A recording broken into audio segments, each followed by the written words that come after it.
I'm looking at Starforts, and we are over here by Israel right now. And I was checking out this Belvoir fort in Israel that is said to have been a Templar fort. And of course, can't take any of this historical narrative too seriously. But anyhow, what I wanted to show you was this feature of these double arches, and then as you can see, these weird little entryways. Of course, the place probably was buried at some point in the mud flood. I've only been to one Starfort, which is Fort Pickens, Pensacola, Florida. But I have looked at many star forts through Google Earth. I mean, I'm kind of obsessed with these things. Just any kind of advanced archaeology such as this is very intriguing to me, because I know our civilization cannot do this. If we could, we'd see these things in our towns. We wouldn't be living in such rinky-dink homes with plastic siding and etc., etc. That's going to fall apart in the next storm. Instead, we'd have such things like this that last for thousands of years. But do you see this double arching effect right here? That is what I'm referring to. This double arching, it always seems to have the same amount of space in between the arches. I'm not sure why that is. Very intriguing that every star fort I have looked at, somewhere in it, there is a damage where it shows this double arching feature. Such as right here as well. Side by side or perpendicular. It's always there. Now, if this place was just a regular fort, what would something like that be for? So you always see these things in these star forts. Just weird, random, little details such as that seem to have no purpose. And the mainstream narrative will tell you it's for hiding their arrows in or some dumb stuff like that, because that's all these forts were about. It was all about cannons and arrows, when cannons and arrows really didn't take up that much time frame in the scale of things. What is this, a hobbit hole?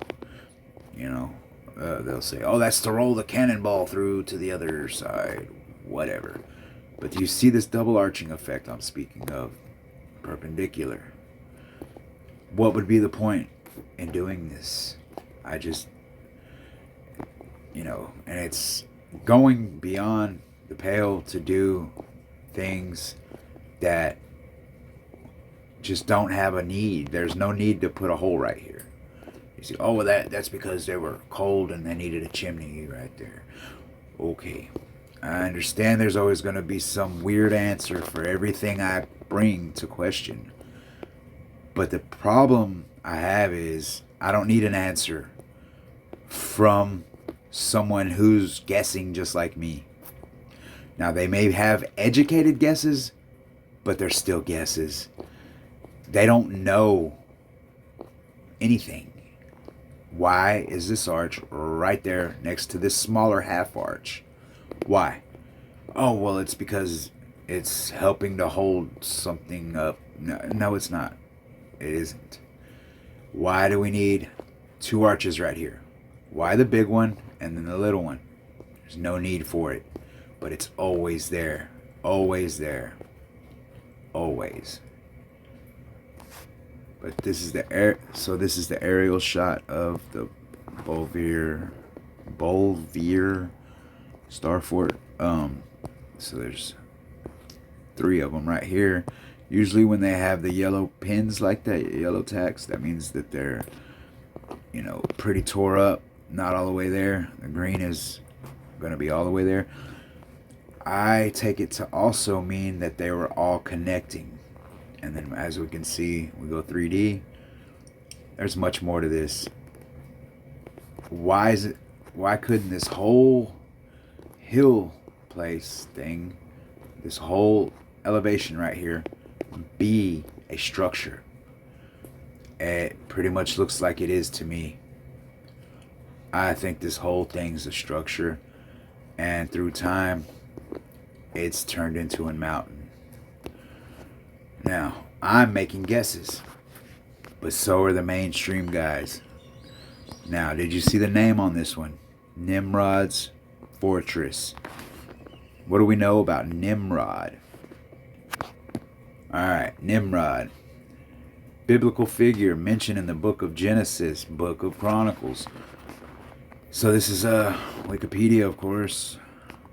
Genesis chronicles son of Cush and therefore the great-grandson of Noah.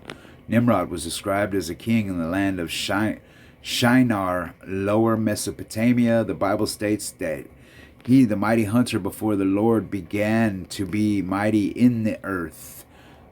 Some later non-biblical traditions interpreting the story of Jacob's dream in the Bible identified Nimrod as a ruler who commissioned the construction of the Tower of Babel. Okay, I've seen a lot of not a lot, but I've seen other things saying that Nimrod was a giant. What is he holding in this picture? What is that? Oh, it's a horn. Okay. Yeah, well, he commissioned, the Tower of Babel, which the God of the Bible, who in the first chapter says, I am not the author of confusion. But then Nimrod starts building this temple. He says, let us go down and confuse them.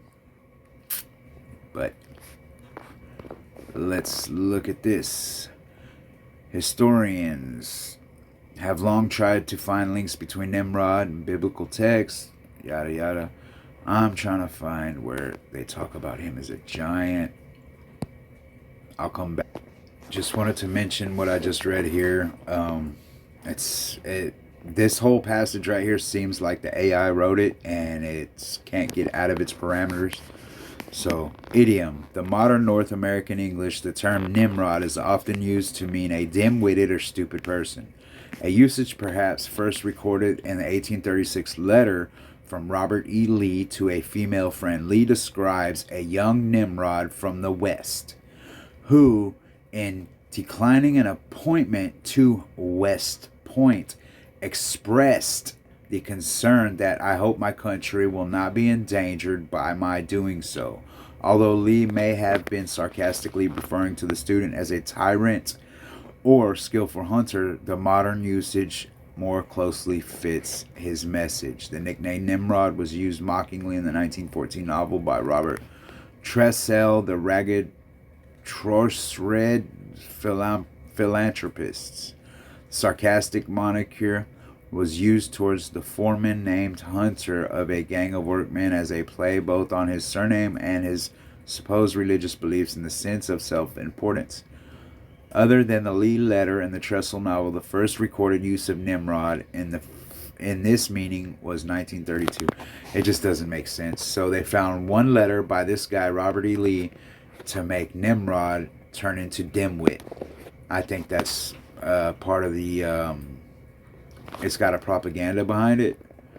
And it's... The AI wrote all of this narrative that we're getting for any kind of history that we're given, in my opinion. Anyways, back to Nimrod's Fortress right here.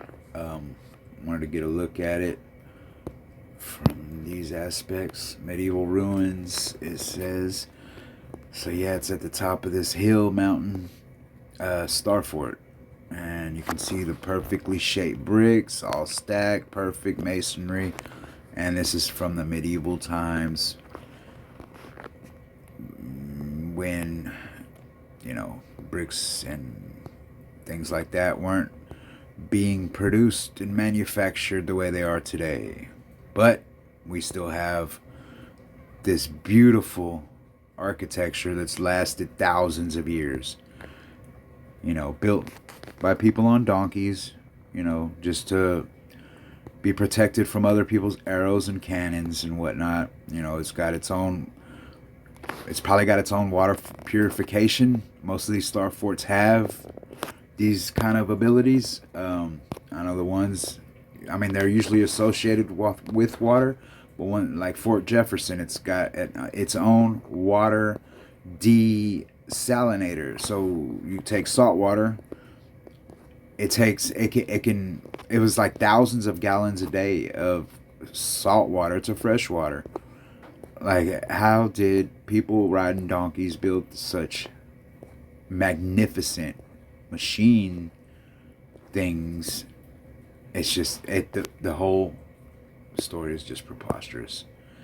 But that's just my opinion, of course. You take it however you want. I just don't understand what the point in going on top of a mountain and then building one of these star fortresses is. What would the point be? Because you wouldn't need these protective walls. You're already on top of the mountain. Do you see what I'm saying? You wouldn't need strategic corners that they're telling us these star forts are used for, is to be able to see people with arrows and cannons from every aspect, every corner.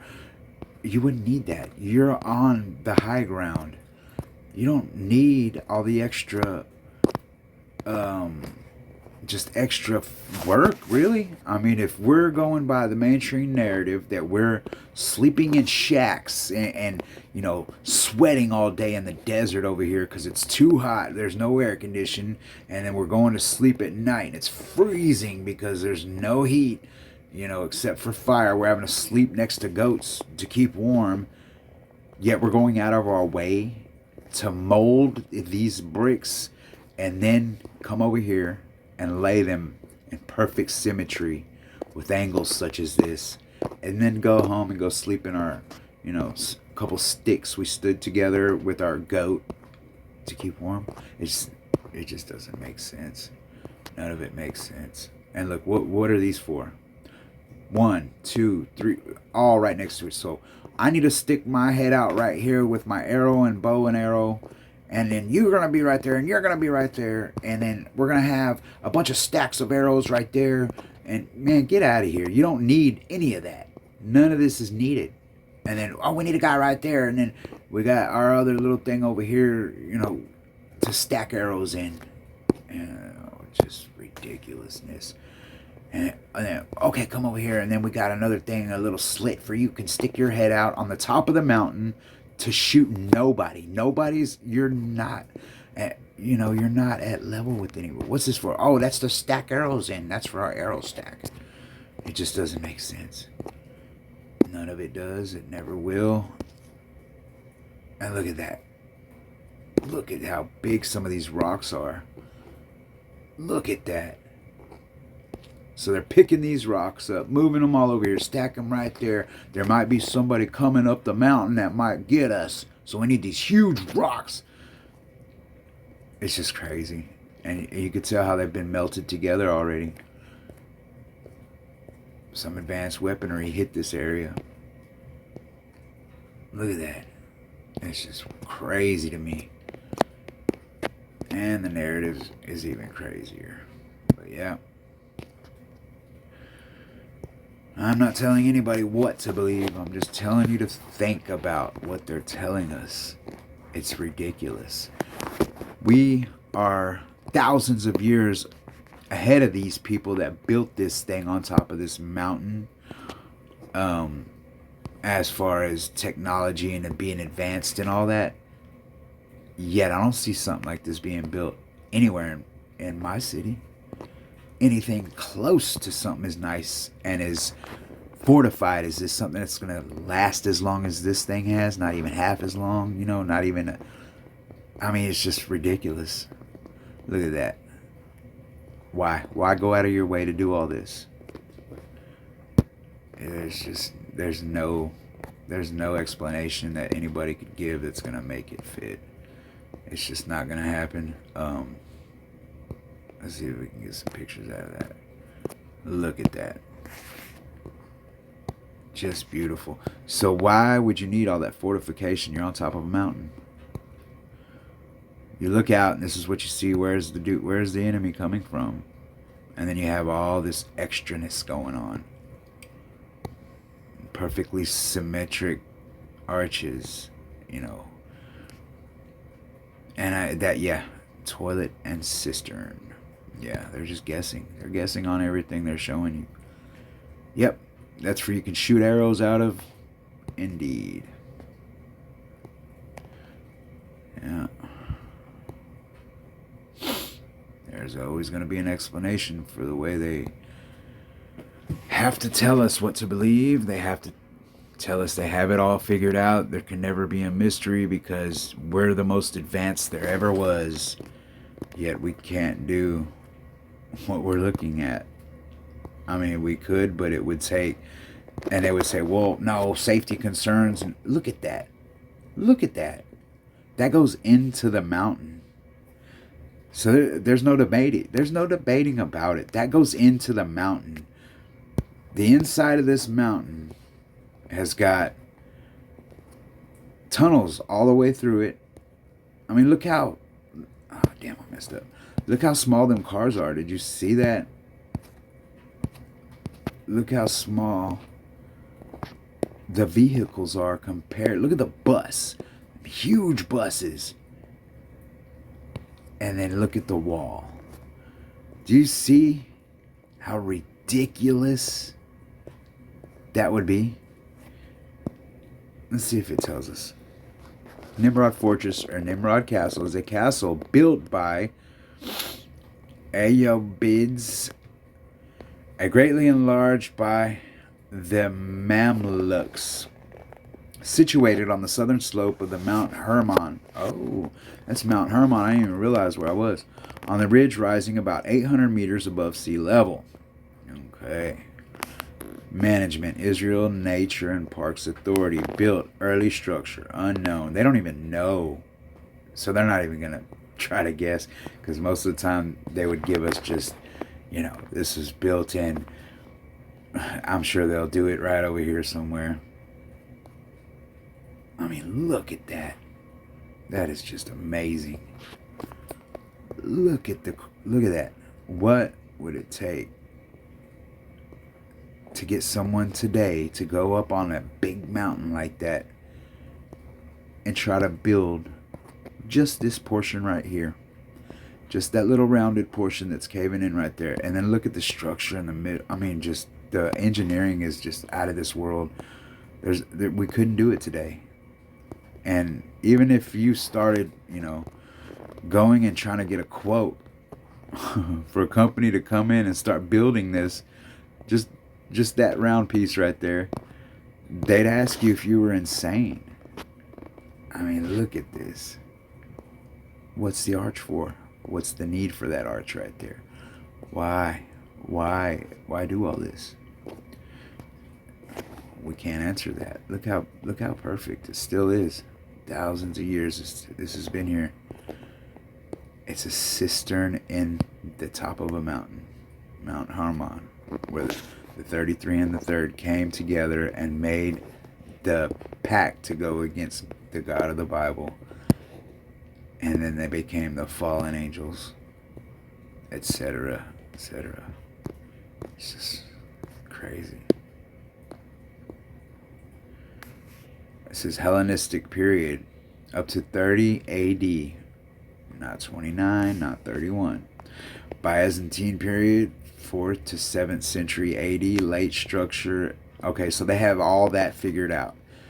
Ayyubid period, 12th to 13th century, between 1229, not 1228, and 1290, not 1289.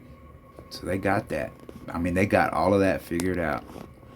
Alternative forms and spellings include kalat instead of qualat, prefix instead of, mighty warrior and hunter Nimrod, who entered post-Quranic Islamic interpretive literature as Nimrud, came from Druzi, who only settled in the area of the 19th century. Ancient Hellenistic ? Based on the archaeological findings, so-called massive masonry style, and the other typical Hellenistic elements followed by the Crusader, Ayyubid, and Mamluk masonry styles, and the study of the effect of the seismic events on the masonry correlated with historic knowledge about the major regional earthquakes, researchers reached the conclusion that the first castle was probably built at the site by an ancient Greco-Syrians during the Hellenistic period after 332. So it wasn't after 329. I mean, I guess it could have been, but it wasn't before 331. But not by the Herodians or Romans ruling the region from the 1st century BC onward. The Phoenicians were also mentioned as a possibility by Edward Robinson in 1856. Yes, because Edward Robinson had it all figured out. The earthquake which damaged the oldest masonry was identified as the catastrophic 749 event. I can see how they can get that exact year, but nothing else. Who the builders of the first castle exactly were must yet be archaeologically investigated. Oh yeah, because they'll just go over there, test that rock, and then test the duck turd next to it and figure that all out. Look at that. Based on masonry and building style, the first foremost, including the cross-shaped rib bolts in the eastern hall of the castle's intersection, a shape never utilized by the Muslims. How do they know that? Alon Margalit considered a Crusader building phase as firmly proven. The Crusader masonry shows signs of different type of seismic damage dated to 1202 earthquake, absent from the later blah blah blah. A fortress was rebuilt around 1228. The son of Saladin, brother of Aladin, and preempted attack on the Damascus by the armies of the Sixth Crusade. Alright, well, I'm gonna break it off here because I'm sure ain't nobody watching this and I'm getting bored of myself.